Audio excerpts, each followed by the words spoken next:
In Luke 15, Jesus is surrounded by people, tax collectors, sinners, crowds pressing in, and the religious leaders are standing off to the side muttering, "This man welcomes sinners and eats with them." And it's in that moment that Jesus tells a story. He says, a shepherd has 100 sheep, and when he realizes one is missing, he leaves the 99 and goes after the one. And when he finds it, he doesn't scold it, he doesn't shame it, he lifts it up, he carries it home and rejoices. Because the one that was lost has been found. And Jesus says that's what the heart of God is like. A God who sees the one, goes after the one, and rejoices over the one. And then you start to notice, Jesus doesn't just tell that story, he lives it. He stops for the woman at the well when everyone else had written her off. He pauses in the middle of a crowded room when a man is lowered through the roof and meets him right there. He hears Bartimaeus calling out when everyone else tells him to be quiet. He looks up at Zacchaeus in the tree, a man no one respected, and says, "I'm coming to your house today." Over and over again, crowds are everywhere, but Jesus always sees, stops, and cares for the one. And that means something for us, because it's easy to look at the need around us, foster care, families in crisis, kids who feel forgotten and feel overwhelmed.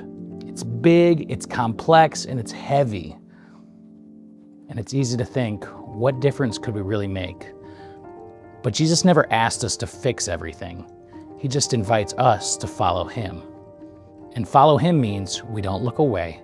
We step into the messy, into the hard, into the stories that aren't easy, because that's exactly where Jesus goes. At Hope Bridge, that's what we mean when we say, for the one.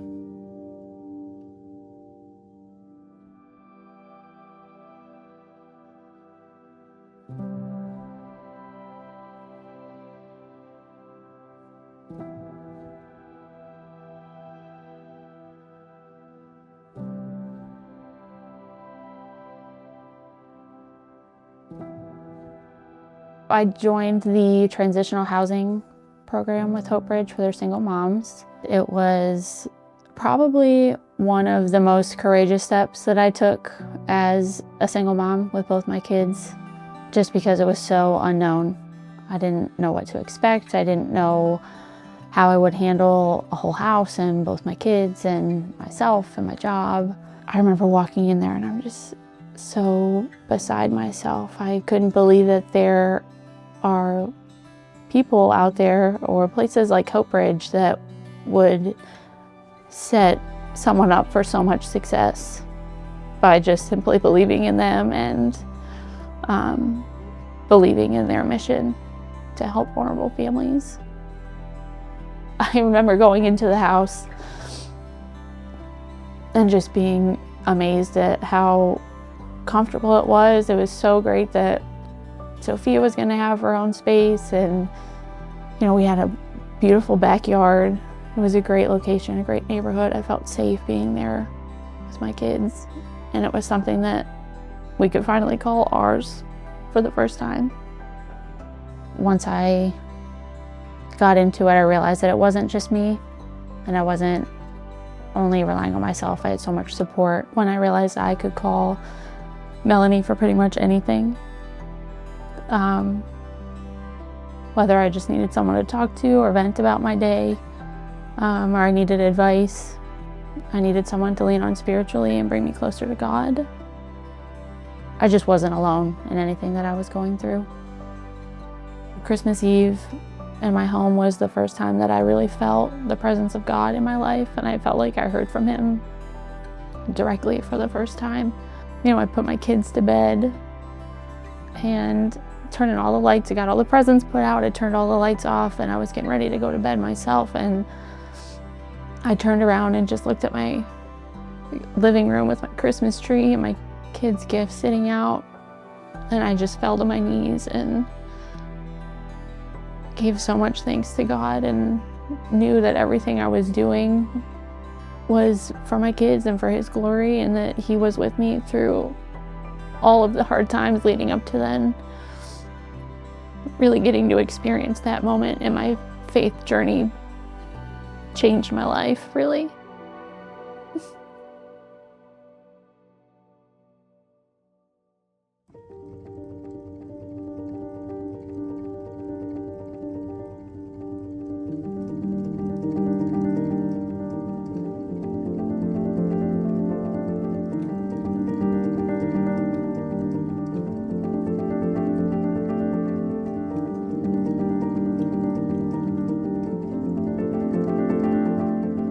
How it started was, I think it was through Miss Susie's church or one of her friends' church.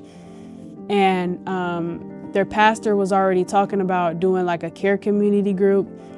And at first, I didn't really know what it was until Miss Susie explained it to me, and she was telling me it's basically gonna be like this program where they help young girls like me with, like you said, with cooking or homework, or if we wanna go to college tours and stuff like that. At first, I didn't really know about it, and I was like, okay, give me some time to think. And then I was like, okay, yeah, I'll do this. This seems good, I don't have family of my own, I'm live by myself. I don't really talk to nobody. So it's good to have a community, meet some new people. And man, when I tell you I loved it, I really loved it. It's like my family, cause like I said, I don't have my family really around in my life, and they're here to be my family. My 19th birthday, they came over my house. They got me a cake, some balloons. They told me happy birthday and got me some presents and stuff. They're also talking about doing a graduation party. So I'm looking forward to that too. I can go to Miss Melanie and tell her what's going on, and she'll be like, okay, we're gonna do this, this, and this. But first we need to pray. She always let me know to pray first. And I would describe Hope Bridge, like I said, as a community, somewhere I can go to, a peaceful place. If you don't have nobody, go to Hope Bridge, talk to Miss Melanie, tell people what's going on in your life, because I was in a very deep, dark place. And when I kind of came to Hope Bridge, it really kind of changed my life. And I can say thank you, honestly, because I was really going through a really tough time, and I felt like I didn't have nobody. But when I found Hope Bridge, they really came and just gave me, it was like a pull-in hug kind of thing. And yeah. I was talking to Miss Melanie about it, and I was telling her, I'm like, it's so hard for me to get around and stuff because it's just me, I live by myself. I'm literally always at home, and I need to be doing something, and I need to find a job. And so pretty much after that, at first, Miss Melanie had texted me, and she was like, I think there's someone that wants to give you a car or something like that. I'm not for sure. And I was like, what? Are you serious? Because I had been praying over a car for probably almost a year or two. I was praying over a car for the longest. And again, it was God's timing. Then I think about a week later, she had texted me again, and she was like, hey, this couple wants to donate you a car, and they're willing to pay the titles and the license plate and everything. I'm like, what? I almost started crying after that, because God is good. He always shows up every single time.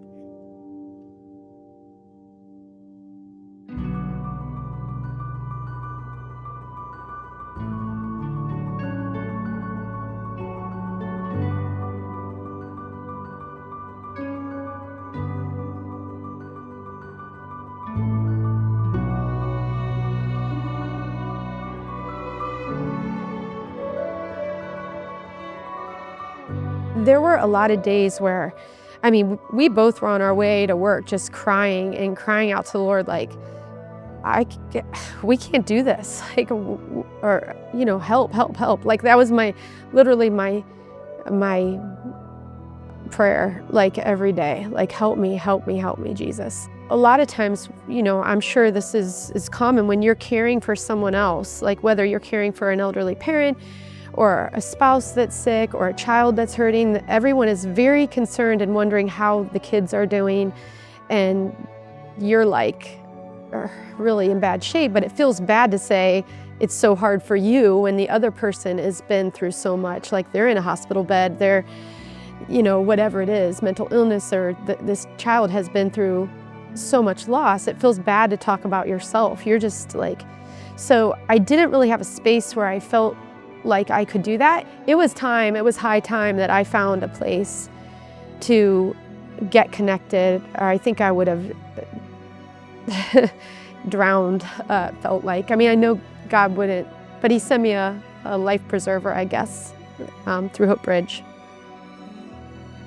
I listened to one of the podcasts that you guys had, and Elisa was on it actually, and she was like, some people love you and some people get you, but not everybody that loves you gets you, you know, and suddenly I understood what that meant. It is God sending, you know, it's Him showing up for you through people.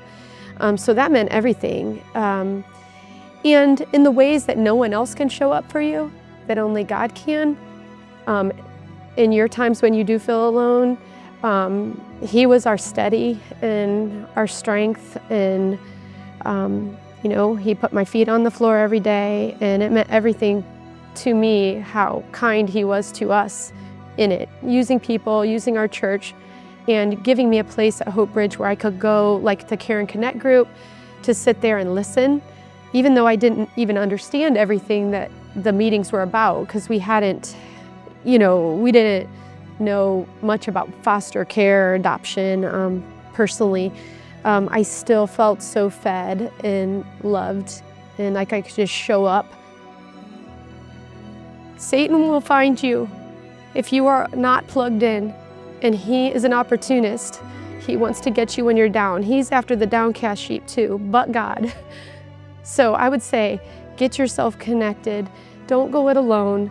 And like me, I didn't know what I needed, but I did find that connection at Hope Bridge, and I have no regrets. My name is Jamie Fuller. Kat Tortola. Michaela Reynolds. And I am the one. I am the one. And I am the one.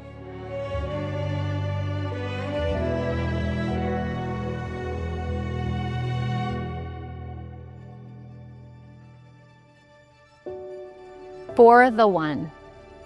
It means intentionality. It means relationship. It means choosing to see someone and not walk past them. For one child who needs safety, for one family who needs support, for one young person who just needs someone to stay. So maybe the question isn't, how do we change everything?